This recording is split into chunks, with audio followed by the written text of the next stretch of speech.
So welcome to our first week of the A to Z of Pilates. And this week is all about Pilates, not surprisingly enough. But I want to talk a little bit about the history of Pilates, what Pilates is all about, and also if you're looking for an instructor and you're looking to get started, what kind of things should you be looking for? So I'm going to cover all of that in this short video. So if you don't know who I am Zoe. I'm a physiotherapist and Pilates instructor and founder of Pilates Health Online. And Pilates Health Online is all about helping women get back into exercise, manage those annoying aches and pains so that we can do the things that we want to do. So let's talk about the history of Pilates. So Pilates was invented by a gentleman called Joseph Pilates. Now he was born in 1883. And he wasn't very well as a child. He had lots of health problems. He had asthma, he had rickets and rheumatic fever. So he struggled as a child and growing up. And he was determined really to look after himself and work on his strength. And his physical sort of fitness, looking after physical health and mental health was really important to him.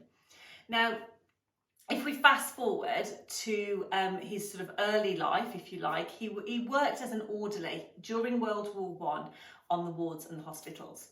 And he tended to work on wards where there was a lot of people who were bedbound, they couldn't exercise, they couldn't get out of bed. And he was determined to find a way that they could exercise and keep fit and healthy.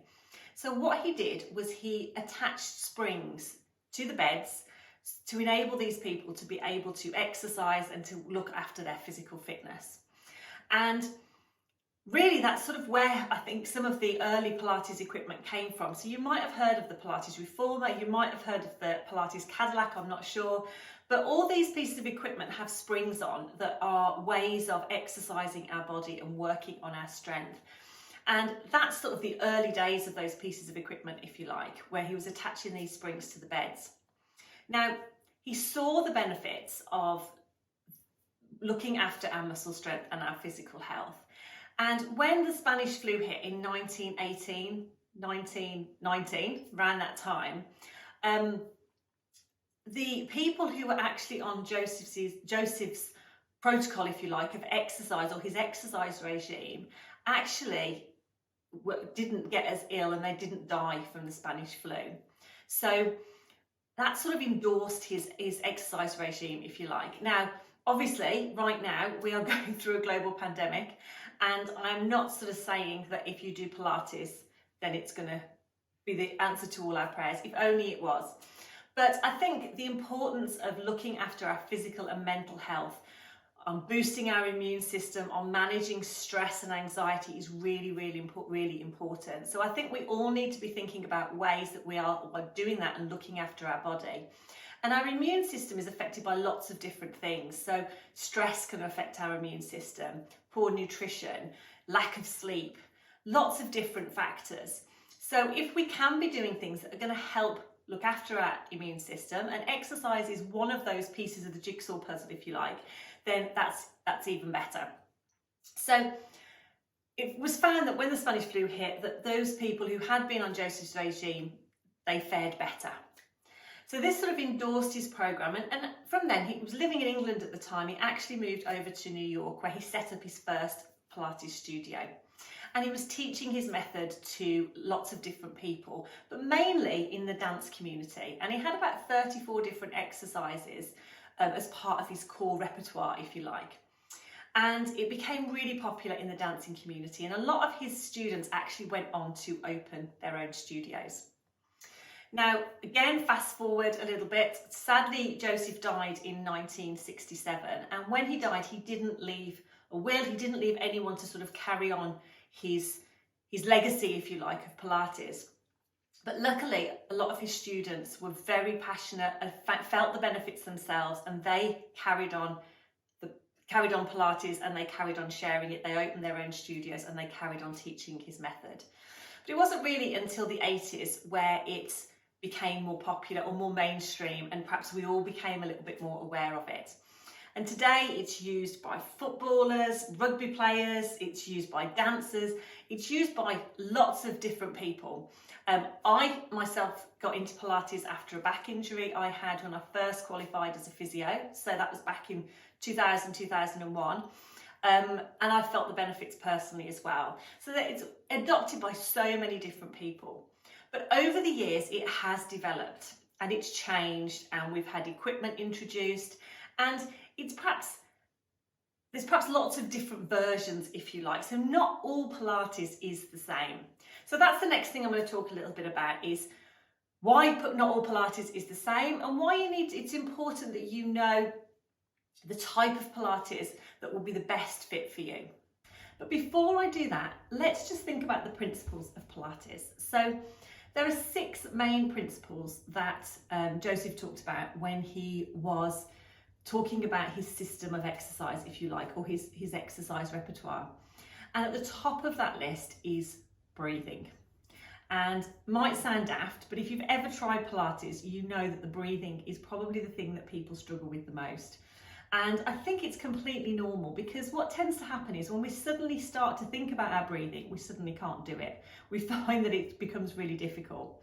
So breathing is really important. And the reason, there's lots of different reasons. Obviously, it's the main form of life. You know, if we don't breathe, then we're in a little bit of trouble. But also, it helps our core work more effectively. Our diaphragm forms part of our core. And I'm going to talk about that in one of our other sessions that we're going to go on to do. But if we're not using our diaphragm effectively, if we are bracing, if we are tensing as we're moving, then those core muscles aren't going to be working as effectively either.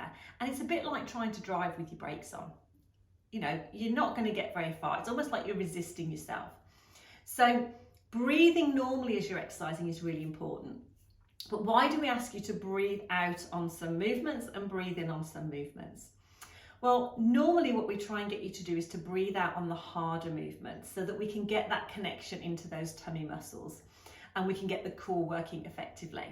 The other reason is sometimes if you hold your breath while you are, if you breathe in while you're doing an exercise, you tend to want to naturally hold the breath, do the exercise and then breathe out.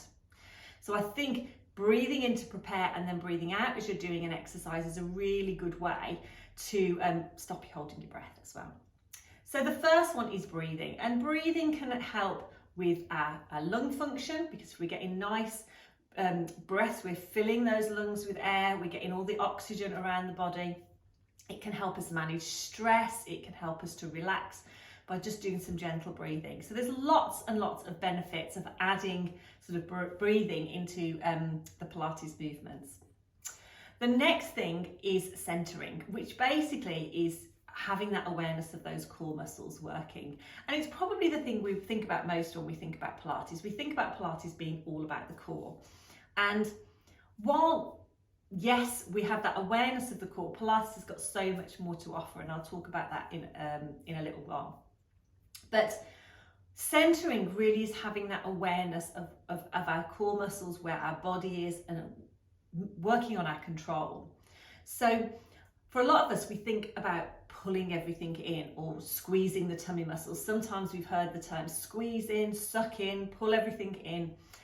But actually what we want to do is to get those deeper core muscles just working in the background at a very low level. They're designed to work at a low level for a long time. They're our stability muscles. So they're there to work all day when we're moving around, when we're doing things, even when we're sitting.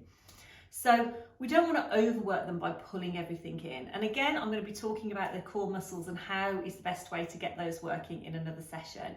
But the core does form obviously a big part of the Pilates repertoire. The next one is concentration. And if you've ever done a Pilates class, you know there's quite a lot to think about, but in a good way. And I think it's building that connection between our mind and our body. So obviously, it's our brain that's in control of what our body's doing, but we need those messages to go from the brain to the body and get that feedback back to our brain about where our body is, which muscles are working. And we need that process to be, efficient and streamlined, because the better it is, the more balanced we're going to be and the easier it's going to be to get those muscles firing and those muscles working. So having that awareness or that concentration on our movement and feeling how we're moving, where we're moving from, and practicing that movement is going to have a massive effect. The next one is control, which really is the same sort of thing. It's looking at how we're moving, how we're controlling our body, bringing that awareness, practicing those movements, and bringing everything together really. The next one is flow. So what we mean by that really is controlling the movements. So it's making those movements easy, smooth. It's building into that control and making them graceful and easy to do. And again, that just comes with practice. And the last one really is the practice. It's the precision. It's the bringing it all together. And as we practice these exercises, then we get that deeper core connection. We get that deeper mind-body connection. And it can be really quite relaxing, because if we are focusing on our movements, we can tend to shut off to those sort of daily hassles and those worries that we might have. You know what it's like. We've got 1,001 things to do. We've got things popping into our heads all the time, and it can build up our stress levels. But if we can take some time out for ourselves and be focusing on something else, focusing on our body, focusing on our movement, it can really help us to manage stress as well, and just turn down that dial, if you like, and reduce that muscle tension. So those really are the principles behind Pilates. But it's all about all of those things coming together. So working on our breathing, our control, our awareness, the flow of those movements, and it has lots and lots of different benefits. So I've touched upon some of the benefits, but what are the benefits of Pilates, and is it all about the core? So firstly, no, it's not all about the core. And as Pilates has developed, we've incorporated lots of different exercises and different things into the Pilates repertoire. And we tend to do a lot, certainly as physios, we tend to do a lot of Pilates exercises in functional positions, in standing and in sitting, because we know that we need to be working our body in lots and lots of different positions. So it's not just about being down on the mat, working those core muscles, and doing some of those perhaps more challenging exercises that you might be more aware of. It's all about just getting the body moving. So we're working on exercises that work on our flexibility, work on our balance, work on that mind-body connection, so that we're trying to work on things that perhaps are going to help us relax, as well as that connection into our body and into our movement. So it can help us to manage stress. It can definitely work on muscle strength. So not just into our core, but into our whole body. And it really is about the whole body working together.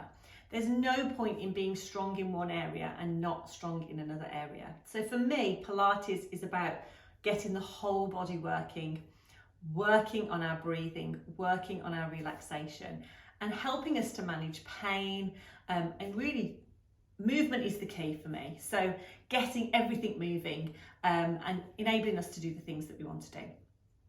So we know a bit about the history. We know about the benefits. So if you're wanting to start Pilates, where is the best place to start? And as I've said before, not all Pilates is the same.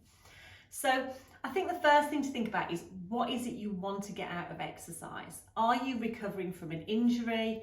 Are you looking at Pilates from a general fitness? Are you looking at Pilates to complement perhaps a sport or something that you do? Because that's going to influence where you go really to get started with Pilates. Now, I'm going to talk a little bit more about my sort of side of Pilates from sort of a physio's perspective, because as physios we use Pilates to help people to get the body moving again. It's a great way to help people to manage back pain, to work on the flexibility and to strengthen and to stretch those muscles. But it's also great if you need to work on your balance or things like that.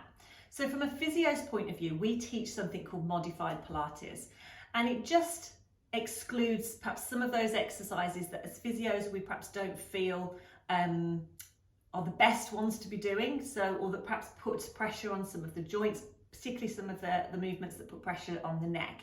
So we tend to not teach those exercises, and we very much have a focus on rehabilitation. So it's getting the body moving. It's fine-tuning those movements, working on our strength and bringing everything together. So if you are recovering from an injury, the best thing is to look for a Pilates instructor who is also a physio or a health professional, because you're going to get that extra dimension to your Pilates practice. But if you're looking for Pilates to complement perhaps a sport, or perhaps you're a dancer and you're looking for Pilates to complement that, then it might be that you look at a different aspect, or a different Pilates teacher who is trained slightly differently, because they're going to give you the best focus, or the best outcome from what you're looking for. So I think that's the first thing, is think about why it is you want to do Pilates. What is it you're wanting to get out of it? And I think if you are recovering from an injury, if you've got back pain, then looking for a Pilates instructor who's also a physio or a health professional is a really, really good idea. Sometimes it's good to have a one-to-one with somebody first, so you can go through those exercises, you can go through the breathing, or at least do an introductory program so you can get those things that we talked about at the start, those basic movements, thinking about our breathing, thinking about our control and our awareness, because it's really important to build a strong foundation.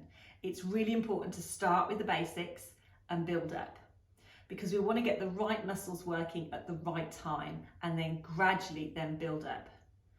Where we tend to make the mistake, and we are all the same, is we tend to just dive straight in, and we want to do some of those more challenging exercises and we just go for it. And sometimes that's just doing a bit too much too soon. So I would definitely recommend starting with the basics, starting with a beginner's class, and slowly building up as you build that awareness and as you get used to the movements and you develop that sort of strength and control. So that was a brief overview of all things Pilates. We've talked about the history of Pilates. We've talked about what Pilates is all about and just a few of the benefits and what to think about if you are looking for an instructor. And one thing I didn't say when I said about looking for an instructor is you've got to find out if you like the way that person teaches, because we all teach Pilates in a slightly different way. We might have the same exercises, we might have the same sort of repertoire, but our approach is going to be slightly different. And it's really important that you feel that sort of connection with your instructor and that you enjoy the way they teach. So in some respects, that is also a really, really important thing when you're looking for an instructor, is that you like the way they teach and you've got that sort of connection with them. So we finished A, all about Pilates. I hope you enjoyed that. I hope you found it useful, and I hope you found it a little bit interesting as well. So next week, we're going to be talking all about balance, and I've got some exercises that you can do as well. So if you're not already on my newsletter, then please sign up. You can sign up below or above this video, depending on where you are watching this. And I will email these sessions to you every week. And also, because you're on my mailing list, you'll get access to some extra bonus sessions as well that complement the stuff that we're going to be talking about, or the exercises that we're going to be doing, depending on what week we are at. So if you want to get hold of that, just sign up to my newsletter and I will send those out to you every week. And as always, if you have any questions, please do pop a comment below. And I look forward to seeing you again soon. So take care, and I'll see you next week where we're talking all about balance.